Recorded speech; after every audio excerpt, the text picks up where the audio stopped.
Webcast is now starting. All attendees are in listen-only mode. Good morning, good afternoon, good evening from Ocean Exchange, and I'll extend greetings from the Marine Technology Society as well, although our partner there will speak in a minute. We have a great webcast today on offshore energy with one twist to it, the servicing of offshore renewables, and we think it's an exciting area. And I will also say I hardly attend any event about renewables where green hydrogen isn't mentioned, and you're going to hear some exciting things about that as well. Ocean Exchange is a nonprofit. We exist to help advance the adoption of innovative solutions, all about sustainability, but with particular focus on oceans, anything about the oceans, resilient and sustainable coastal systems. And because of our largest sponsor, Wallenius Wilhelmsen, which you saw on the previous slide, we also have a focus on the decarbonization of ocean shipping and ocean transportation. You can see our 10-year history here. We're celebrating our 10th year. Our event will be in Fort Lauderdale, where I sit today, on October 24th through 26th. I'd love to talk to any of you about that. We have 2 open calls for solution with a total purse for 4 awards of $235,000. And as some of you know, I like to say it's free money, it's non-dilutive funds. I want to turn it over now to Zdenka Willis with Marine Technology Society.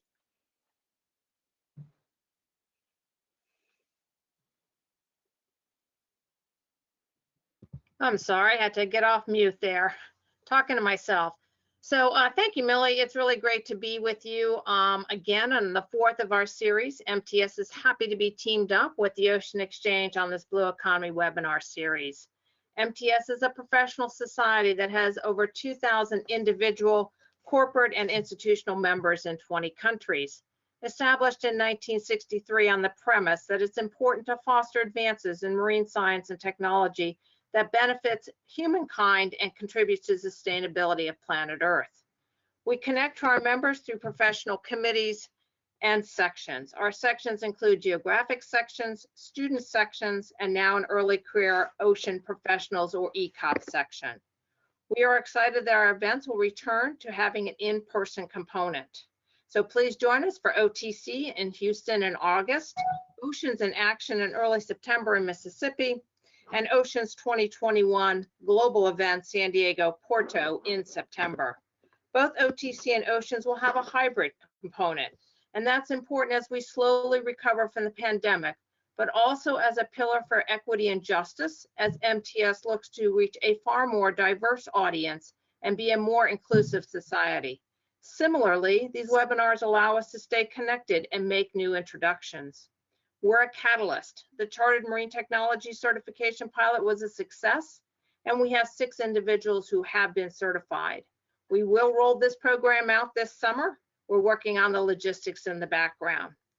We communicate on the importance of marine technology through our journal, our monthly newsletter, The Currents, and social media. MTS has joined in support of the Ocean Decade, which kicked off yesterday.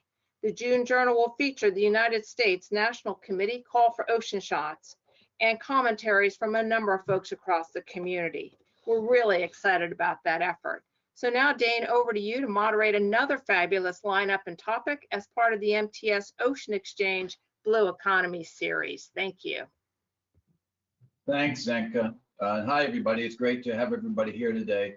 I've really been enjoying over the last year doing these monthly webcasts. They've been really exciting. And what's been happening for me, and I don't know if it's the same for you, it's been changing the way I think about green tech. So I want to talk about how we think about how we think. Because a lot of things can get caught up in the way our brains are working, and we can get in some interesting things. And I've been learning a lot from each of the groups that we've had in. Those of you who were on last month will remember we had Marine Bioenergy.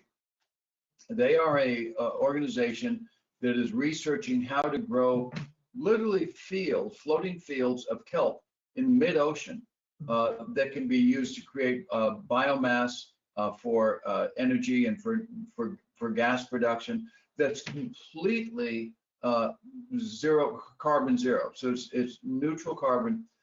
And as I watched that, I thought, well, man, I'm just not thinking broadly enough. And I think this is true of a lot of people. If you say to people alternative energy or green energy or green tech, where do their minds go? When my mind always went to, it's either wind or solar. That's it. And our choices are we can burn gasoline and diesel, or we can have wind and solar. And then you have the conversation, well, yeah, but wind and solar only work when it's windy or the sun's shining, and all of this kind of stuff. And it finally just occurred to me that the thinking is all wrong. There's not just one solution, there's a variety of solutions. So why do we think in terms of one solution? I think part of it came from the industrialization of agriculture and the industrialization of a lot of other things too, but particularly of agriculture, when we had the idea that the best and highest use of any technology in any land was to make the highest production, the simplest, the most efficient. What's more efficient than taking all of Kansas and growing corn and wheat and now soybeans there? What's monocrops became the thing because it was efficient, it made sense, it was really, really brilliant way to do it. So we had all these mono solutions. We've started to think in terms of the industrialization of agriculture, the industrialization of education, the industrialization of entertainment, the industrialization of war. In 1896, Friedrich Nietzsche wrote about this, and he said, what's going to come out of this is things that we don't know and we don't understand. We are going places with this industrial revolution that we're having, and we need to think about this more carefully. And he said, we think we need a sixth sense of how to think about the future and how to think about how all the information we're getting in our world comes to us. And was a big concern. And he was proved right because we had the events of the early half of the 20th century, which were the results of industrialization kind of gone crazy. Instead of thinking of industrialization, we might want to be thinking of the way forests work or thinking of the way oceans work, which means there's a lot of solutions. There's a lot of things that are providing the energy, a lot of things that are providing the nutrients, a lot of things that are providing the oxygen or the hydrogen or the carbon that's needed.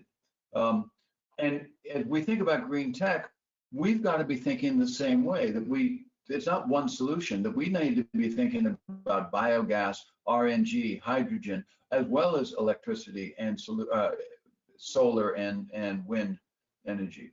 Nature uses many, many, many models to create our environment. We need to be thinking that we need many, many models at the same time. So we need similar thinking. And what I'm excited about today is that we have it. We've got two real experts with us. Jeff Andrini with Crowley Marine is part of an exciting project that's talking about how to service offshore wind. And Jeff, I'm really looking forward to hearing this. Offshore wind is something that we have not nearly enough of in this country, and more in Europe and particularly Northern Europe, but it's an exciting way to go and be looking at stuff. We were just talking with Curtis Zimmerman yesterday about floating wind towers, which is an amazing kind of thing. It's just a lot of excitement going on there, and Crowley's doing some amazing work in that field. And then Elias Greenbaum from GTA, who's going to talk to us about what they're doing with hydrogen and thinking of hydrogen as a fuel for the future, along with all these others that fits in different places.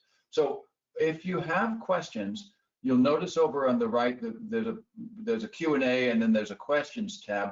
Please put your questions in the questions tab. We'll get through as many questions as we can. Questions that are very technical or about technical things with licensing or marketing, then we will hold those for after, when we finish it at 45 minutes after the hour. Anybody who wants to stay around, we'll dive into the technical questions for a few minutes. So It's great to have everybody here. And Jeff, let me hand off to you. All right, I appreciate it, Dane. Thank you very much. As Dane mentioned, my name is Jeff Andrini. I work for Crowley Marine Services, and currently I am the Vice President of New Energy.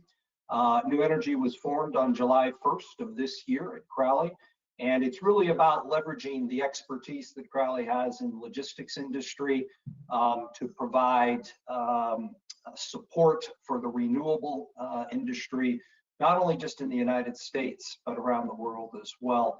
And as Dane mentioned, what I'll be talking about today is really around offshore wind, which is, I think, one of the hottest topics in the renewable market that we know about right now.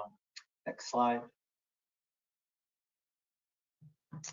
So what is coming here to the United States? Offshore wind, as Dane mentioned, is something that we hear about quite a bit right now.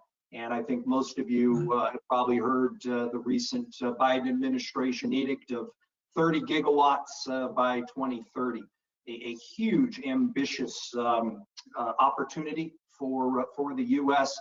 And understand that we are trying to do what Europe did in roughly about 25 years time, but we're going to try to do it in about 7 to 8 years time. So it's very exciting for a company like Crowley to be a part of this. As I mentioned, we started New Energy on January the 1st of this year. And the focus for us as it pertains to offshore wind is to be a full service turnkey provider for the industry, not just here in the US again, but throughout the world as well. And we really leverage our expertise in the areas of transportation and installation, utilizing tugs and barges, terminal management, which we have done throughout our history in Alaska, in Venezuela, and also here in the United States. Logistics, which is at the core of what Crowley is all about, what we do today to help complement our containerized shipping efforts out of the U.S. going to Latin America and the Caribbean. Digitalization, which I'll touch on a little bit later in the presentation, which is going to be a critical component of the offshore wind space. And then lastly, workforce development. You know, we hear a lot about some of the challenges around Jones Act, infrastructure. Workforce development is key. As Dane mentioned, we are on the I would say the beginnings of a revolution, of a generational changing opportunity for this nation. And one of the things we need to do is not only train, but we need to find individuals who are going to be able to support the industry, and I'll touch a little bit on that here in the presentation as well, of some of the opportunities that are out there for the citizens here of the U.S. Next slide. So servicing the industry, and really it's a combination of new and old. That picture you see there up in the top right-hand corner, that is the Dominion wind turbine installation vessel, the first of its kind here in the United States. A really exciting opportunity for a company like Dominion, and really leading the effort for offshore wind change here in the United States. But also, because we only have one, we are going to have to utilize tugs and barges, very similar to what goes on today in the Gulf of Mexico, feedering out the blades, the nacelles, the towers, secondary steel, in order to assist with the installation of these wind turbines. The other things that are going on, terminal management and logistics, all things that happen today on the logistics side, or in the oil and gas side, excuse me, for the industry here in the Gulf of Mexico. But the difference is, on the East Coast, there's some challenges around infrastructure. There's a lot of greenfield and brownfield terminals that need to be built out. There's going to be a huge reliance on supply chain and local content, and there's going to have to be a development of manufacturers ultimately to bring forward some of these components that I mentioned earlier. The blades, the nacelles, the towers, the secondary steel, aggregate, cable, all of those things eventually need to be produced here in the United States. They need to be produced locally in order to meet the needs of the offshore wind industry. Next slide. I talked a little bit about workforce development. There is opportunities right now, and I would say conservatively for 100,000 people here in the United States. What we are doing today is working together with local community colleges, nonprofits, and also marine academies to help set up GWO certified training with our GWO certified partner that will get announced tomorrow, and to be able to provide the necessary infrastructure in order to service these offshore wind terminals. The other thing that's out there is some opportunities in areas such as the marine sciences. I talked a little bit about digitalization and data warehouse management.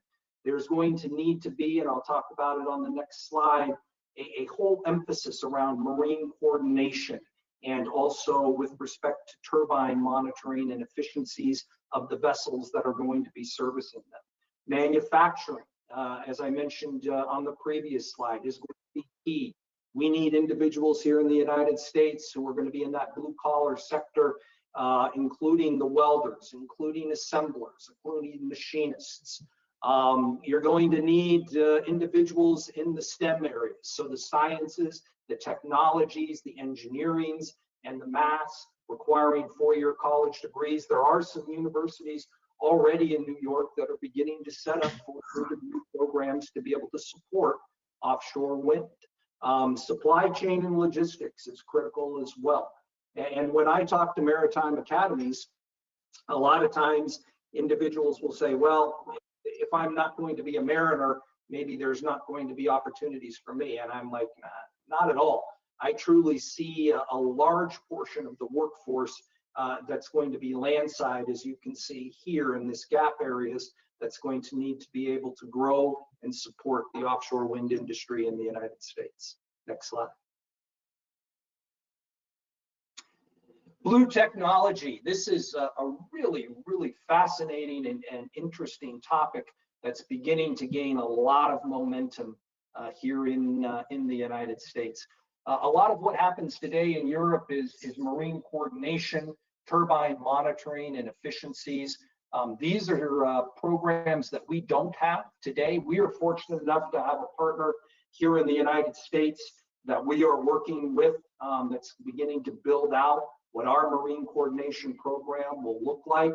But we are going to need more than just one company. There's opportunities for others to be able to come forward and do inventory tracking. Also to be able to track not only the vessels, but also the technicians, utilizing wristband sensors.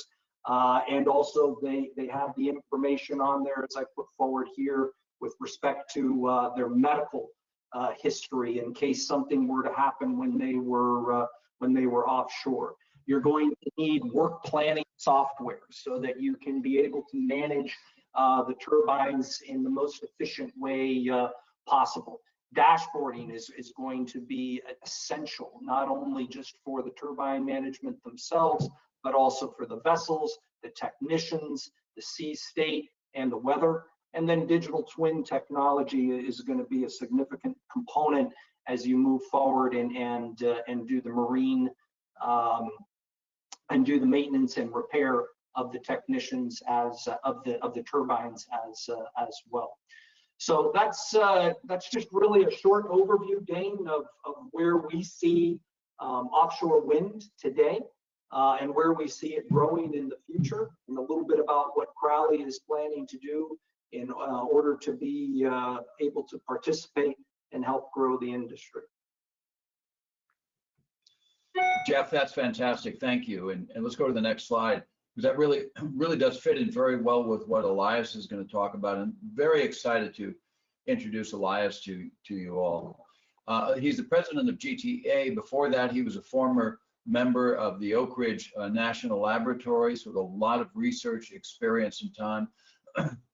What GTA is doing is taking offshore wind and renewables to create green hydrogen, which is a very, very exciting thing. And it's just what I was talking about before, it's being able to think in more than one or two dualistic ways and really think about how we can use all these energies to create other kinds of energy. So Elias, welcome, and let me hand off to you.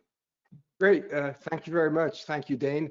Thank you, Jeff, for your comments. It really lays the groundwork very well. GTA is a prototype company, and we're trying to expand the present business model of offshore wind energy from electricity only to electricity plus hydrogen. So if we could roll the video that I prepared for this, I think we can get started. GTA's approach to large-scale hydrogen production by offshore wind and marine energy is development of resilient, EMP-hardened, fail-safe hydrogen grids.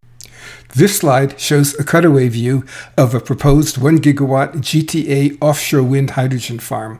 The farm is comprised of 110 megawatt offshore wind turbines that power 110 megawatt GTA electrolyzers.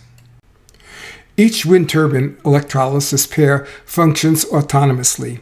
Loss of one pair does not affect operation of the other pairs. GTA electrolysis systems are anchored at the sea floor, where they leverage ambient cold water and hydrostatic pressure for cooling and first-stage hydrogen compression without a mechanical compressor.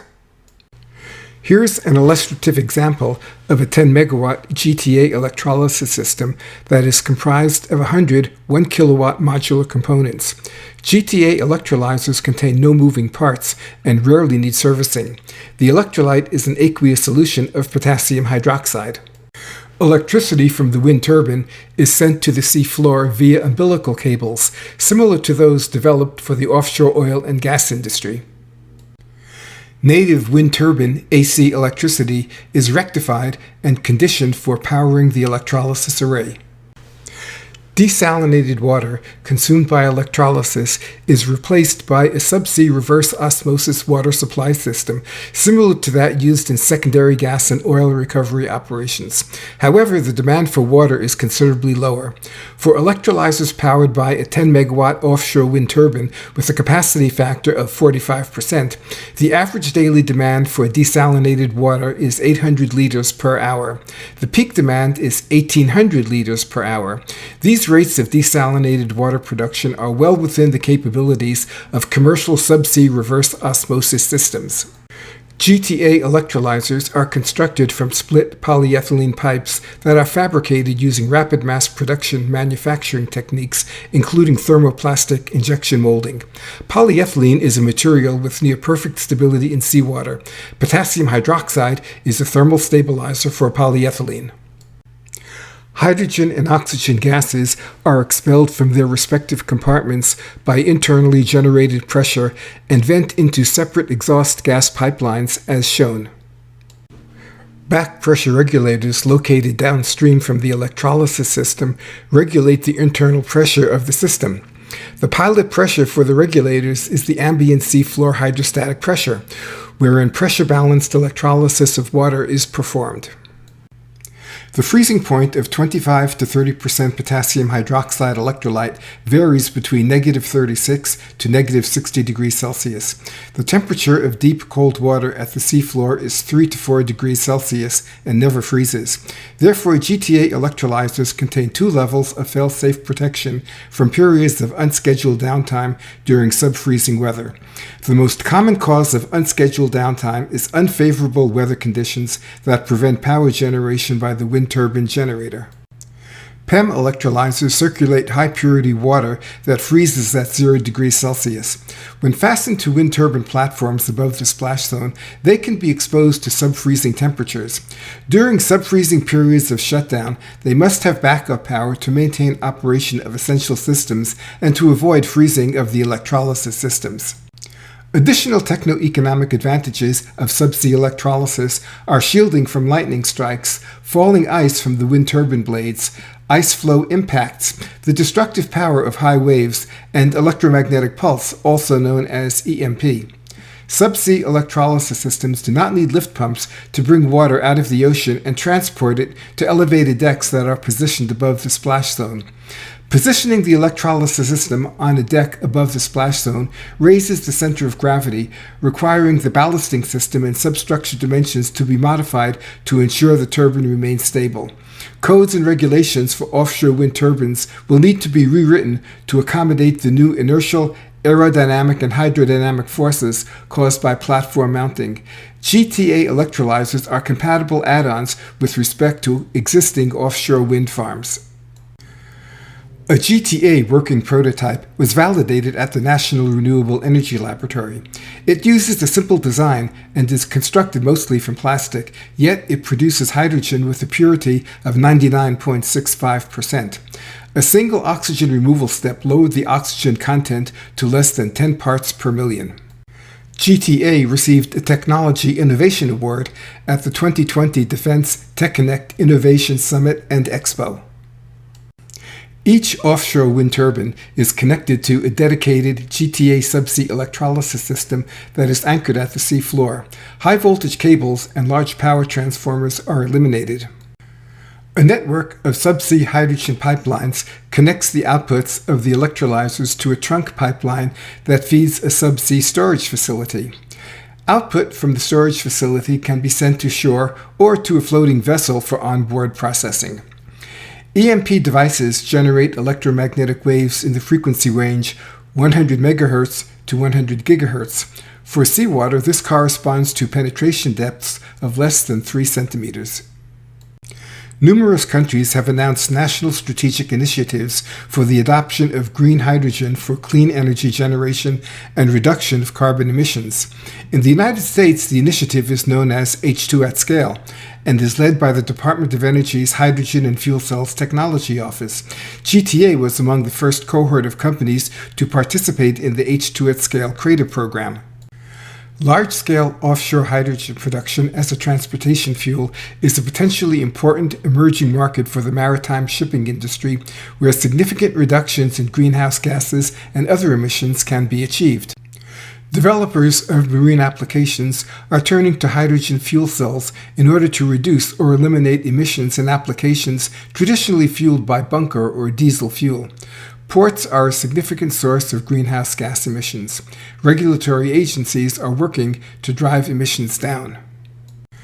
Anchoring electrolyzers at the seafloor is the quickest way to jumpstart large-scale offshore wind hydrogen production because each unit operation is already being performed by the offshore oil and gas industry, albeit in a different context. It's also the quickest way because no changes to the engineering standards for offshore wind turbines, such as hydrodynamic loading and inertial forces, are required. GTA electrolyzers are buoyant.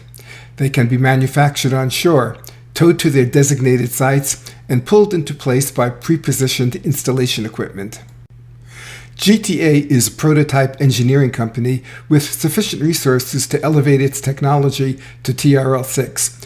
We welcome inquiries from investors and developers with the interest and resources to advance the technology to TRL9. Thanks for listening. Looks like we lost our video there temporarily. Well, let's see. I don't know if we can get that back in, but let's move into the Q&A. Elias, let me throw to you. Anything else that you want to sort of conclude that we missed in the end of the video?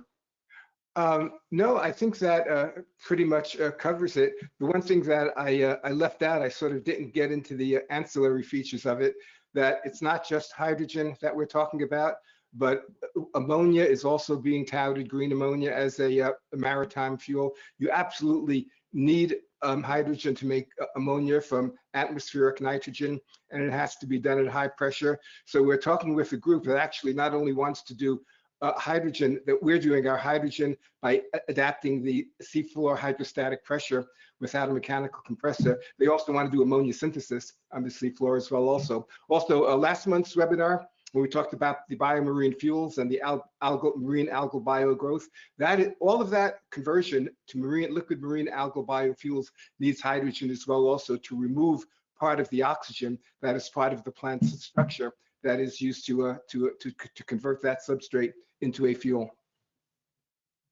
Okay. Well, we've got some interesting questions. Let me start with you, Jeff. We actually have an interesting question from Rob Quartel. Those who don't know, Rob Quartel used to be the former U.S. Maritime Commissioner.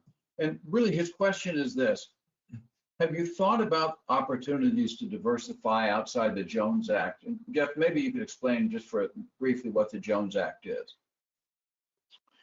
Yeah, so from the Jones Act perspective, really it means that a U.S. vessel is the only vessel that can operate between two U.S. ports. So you cannot have a foreign vessel come in and load, let's say, blades or other components and then take it offshore in order to do the installation. That can only be done by a U.S. vessel.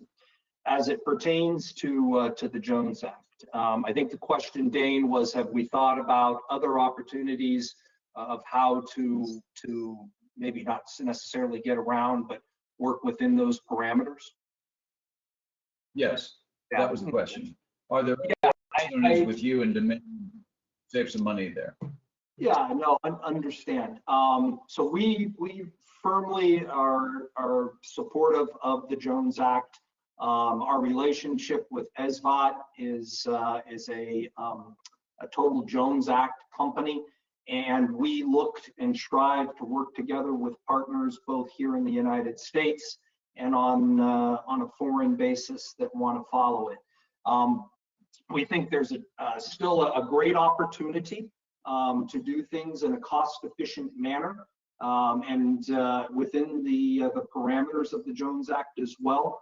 We actually are working with several OEMs right now on different solutions as it pertains to the transportation and the installation, and also as it pertains to how you might be able to put together a program that would be able to support the nearshore installation with technicians and also vessels that might be a cheaper alternative, say, than SOVs.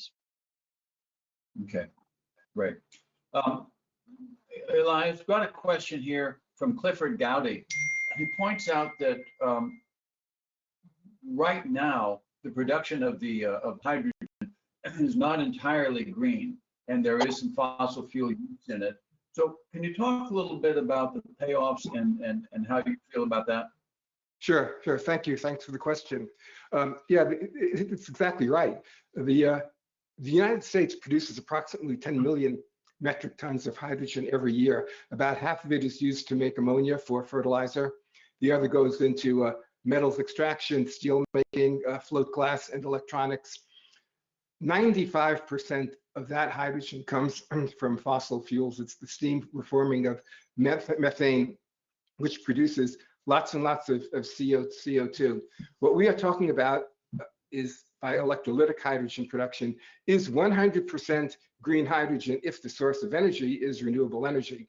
So we're focused on offshore wind energy, and of course, it can also be marine hydrokinetic energy as well. Also, the waves, the tides, ocean thermal, electric conversion, all of that. Any source of renewable electricity can be used to make 100% green hydrogen. So our strategy is stay offshore, because we make our electrolyzers out of plastic, use pressure balanced electrolysis, so we can do a high pressure, at first stage mechanical compression. We can get high pressure. For example, we have a prototype in our lab which we've pressurized to 250 psi. That corresponds to a depth of 525 feet, no mechanical compression. Electrolysis is a self-pressurizing process. So if you can construct these electrolyzers and install them at very deep waters, you can leverage that high hydrostatic pressure at the sea floor to get very, very high hydrogen pressure. So that is sort of our strategy. And it is 100% green hydrogen, because all of the electricity that is used to power the electrolyzers comes from green electric sources, such as wind and solar. Great. Question from Luke Alden, Jeff. On these offshore towers, is there what kind of monitoring of the platform going to have, and is there room for robotics? Oh, absolutely. So we're the company that we are working with right now is working on sensors that you would place on the turbines themselves. I mentioned the wristband sensors that you would put on to the technicians that would be working out there. Similarly to some of the cables as well. But robotics is definitely an opportunity. The utilization of drones is something that we're looking into right now as a part of our O&M package. I think, as I mentioned early on, this whole side, in my opinion, of the industry is really at its infancy stage. I see it growing tremendously over the next 6 to 9 months. We will be looking to hire a manager of what I'm calling right now offshore wind digitalization that will be working in conjunction not only with our internal IT team, but also our external marine coordination partners as well. So yeah, absolutely. That sounds great. Elias, a question on H2 production. When is hydrogen more economic than simply electrifying? I can think of this is from Roy Robinson. Because the subsea H2 production is brilliant, but there's a larger issue of how useful H2 is as a fuel. Where are we in that? This applies to what I was saying earlier. Yeah, that's interesting. And it really does pick up, Dane, on what you started this meeting with, exactly the point that it cannot be just electricity. Because if we're going to do just electricity, then we've got a problem for the reason that you mentioned at the beginning. The sun doesn't shine always, the wind doesn't blow all the time. Ironically, even with offshore wind, even when the wind is blowing too hard, you've got to shut it down also because the wind turbines just cannot withstand that torque, that pull, they would get blown down. So the answer to the question why hydrogen is precisely to remedy the deficiency that you talked about. It's called the intermittency problem. And there are times when the wind isn't blowing and you need to still have electricity. So you can use hydrogen, as I showed in that bubble diagram of the H2 at scale Department of Energy program. You can get your electrons back. You can get the electricity back. Of course, it's not 100%, and you do pay a price to get the electrons back. But you could take that hydrogen that you've produced electrolytically and run it through a fuel cell and get your electricity back. So this is where grid balancing comes in. If you're doing hydrogen production offshore, now you've made the hydrogen offshore. You could store the hydrogen subsea where there's no combustible oxygen, so it's very safe. It's far from population centers. And now you run your pipeline from offshore where that storage facility is that I showed in one of my diagrams, from that hydrogen facility. Oh, and by the way, that's not my work or an imagination. Technip FMC has a project called Deep Purple, which is a subsea hydrogen storage project. So that is already happening, and electrolytic hydrogen production subsea, that's already happening as well also, at least at the prototype level. So now you run that hydrogen pipeline. You don't need high voltage cables to get that hydrogen to the utility grid, and transporting energy as hydrogen in a pipeline is about 8 times cheaper than transporting energy as electricity in copper cables. So now you've got your balance system. Now you could do your grid balancing. But suppose the utility company doesn't need it. Well, once you're out there on the water and you're making hydrogen, in fact, we advocate there ought to be a class of wind turbine farms out there that are not even connected to the utility grid. They don't need to be.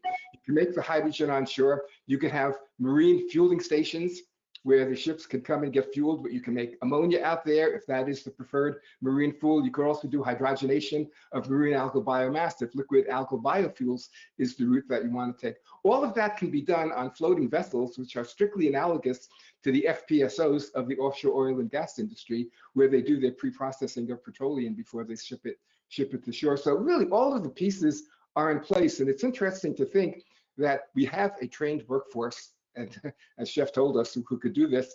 It's already in place, and it's an international workforce. So it won't be disruptive, and people won't be losing your jobs and going into the transition when you start to do renewable hydrogen, especially subsea renewable hydrogen. Great. We got a question from our friend Ann Carpenter. Hi, Ann. Ann's on the board of Ocean Exchange. What is Crowley's position, Jeff, in working with earlier stage tech entrepreneurs on pilot projects and tech commercialization? I can tell you that we are very interested in doing that. There is a company right now that we are in the midst of collaborating with that resides in the state of Massachusetts that's involved in something very similar. And so my suggestion to Ann would be, and others on the call, if you're interested, certainly reach out to me, and we're happy to do an introduction with our corporate strategic team in order to be able to work on these pilot projects. We've got a question from Guy Knoll. Guy says, this seems like a natural fit for a Great Lakes demonstration project, Elias, perhaps offshore in Gary, Indiana or Cleveland. Comments? I agree. And not only is it a great fit, I would argue it's a better fit, because the Great Lakes are not salt water. It's not ocean water. We need to desalinate the water if you're doing it out in the ocean, because we want clean water, potassium hydroxide. But you really are way ahead of the game if you're doing this techno-economic approach in the Great Lakes. So yeah, I would say, please reach out to me. You know, my email is there. Feel free to get in touch with me, and I'd like to discuss it further with you. Great. So I'm going to go back to Clifford. Let's see. Clifford Gowdy. He says, I missed his point, and I apologize, Clifford. He says he feels it's a waste of 2/3 of the renewables, which has not been made up from fossil plants. We do not have renewables to spare. Comment? Is that who's that directed to? That's to you, Elias. I'm not sure what he means that we don't have renewables to spare. So if we've taken care of the utility industry and provided all the electricity that they need, plus also have provided grid balancing, so for the time when they need backup and storage power, so good. That industry now is taken care of. But that is only about 1/4 to 1/3 of where the energy goes in a modern industrial economy. What about transportation fuels? What about a chemical manufacturing, such as fertilizer manufacturing, where the hydrogen is now being produced from fossil fuels? So and that, by the way, just what we're doing now in the United States is 10 billion with a B, $10 billion per year industry in the manufacture of hydrogen.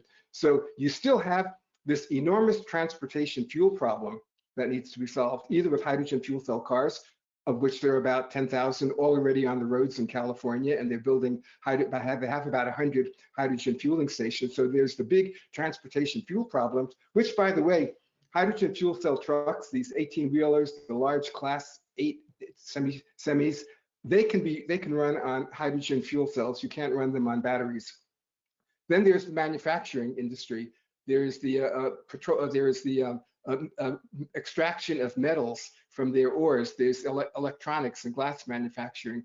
So there's never a case where there's not enough renewable energy. So if you've satisfied all the needs of what is the current business model of the offshore wind industry, namely it's the utility grid, you only have solved about 1/4 to 1/3 of the total problem. Okay. Site selection for offshore wind farms. This is a question from Sujit Sameter.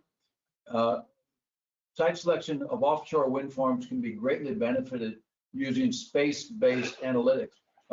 Would you be interested in such technologies for sea level site selection? Absolutely. Absolutely.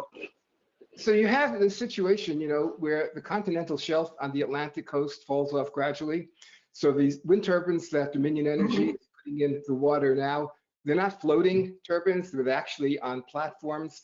And so that could be done. You don't leverage very much hydrostatic pressure in that case, but still you would like to have a good siding, good subsea sidings in order to integrate and put the equipment, the electrolyzers down on the sea floor. On the West Coast in California, It's much more challenging because the continental shelf falls off quickly. But like we said, we like deep water because you get first stage mechanical compression by levering the hydrostatic pressure. And in the Gulf Coast, let's not forget, that's where most of the offshore activity in the United States is taking place, the offshore oil and gas industry. There, those guys are working down in the Thunder Horse fields and the other day, they're down at 5,000 feet, 10,000 feet, and they drill even deeper below that. So for the technology, we're working. Certainly, I don't think the electrolyzers will be a problem. But doing floating turbines is tricky because you have to tether them, and the deeper the water gets, the harder that challenge becomes. Okay, that's it for our questions and answer period. We can hang around afterwards. If you look over on the right side in an area called handouts, there is a handout for GTA to get more information about Elias, and we will show the contact information again at the end. But Millie, over to you. Thank you. I hope this was enjoyable. I got the sense in the Q&A that there was some enthusiasm to talk more about the Jones Act, and that wasn't really our intent today, and I'm happy to connect any of you to Jeff. We're focusing a lot more on just the offshore itself and the hydrogen, but we'll hook you up with Jeff if you want to talk more about Jones Act. Maybe that's a subject for an entire webcast. We could spend hours on the Jones Act, I think. Next slide, Alice.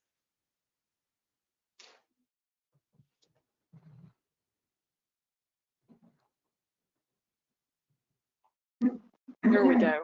I want to thank Dane. He is the MC and the moderator at our physical event, and he's been with us for several years, and I think we'll all agree he's fantastic.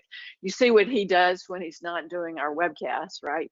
And he's a terrific guy, coaching about leadership and company culture, and we are very, very grateful that he continues to be with us. Next slide.